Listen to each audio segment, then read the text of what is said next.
Beautiful souls. Look at this. Gorgeous fucking day. No chemtrails whatsoever. Not even one. Not even one fucking chemtrail.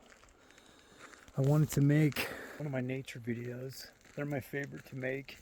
So much peace, no distractions. Grounding too. Organic shoes. So just flowing, baby. I wanted to come on here and talk about a common occurrence that happens when you start to transfer lucid consciousness into the fourth dimension or astral realms. And there's a common misconception that it's a bad thing when it starts to happen. But what I'm talking about specifically is sleep paralysis. So you have to understand the lower fourth is actually the exact next dimension on top of the third dimension.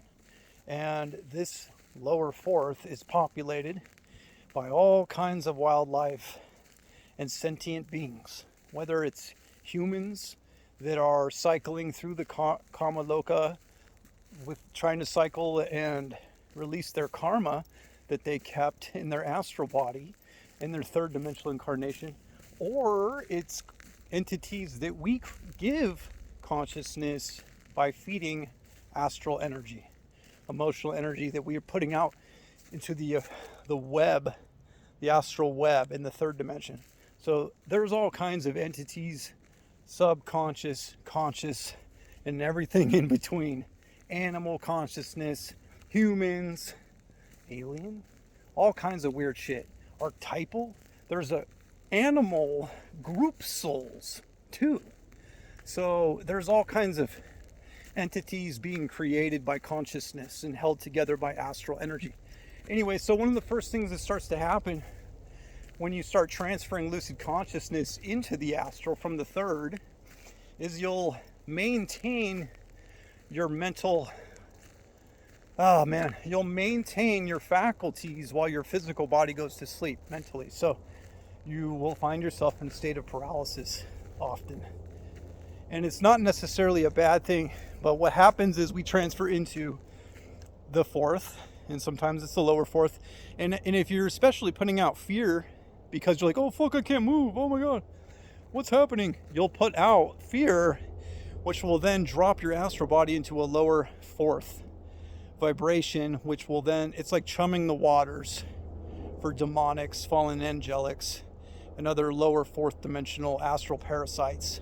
So we all have the ability to manually change the frequency of our astral body in that state and transcend the lower fourth.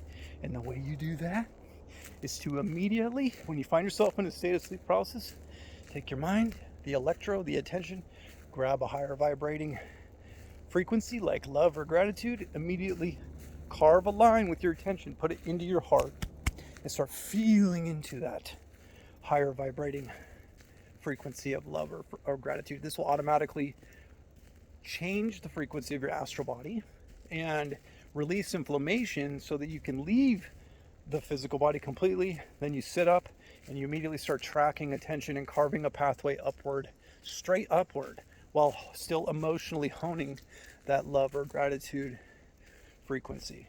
And you'll literally, it's like being released from a phase lock from the lower fourth, and through resonance you'll start floating up into higher dimensions. In fact, the dimensions that resonate to love and gratitude. So it'll be up in the higher astrals. And if you're lucky enough, you'll transcend the astral altogether and up into the lower Devakan or mental planes. I love you all so much. That's just what I wanted to share in a nutshell. I'm teaching all this shit in my sessions. We got a fucking session tonight with Brian. I can't wait. It's been a long time coming. And so much gratitude. I love you all so much. Stay fractal. Stay up.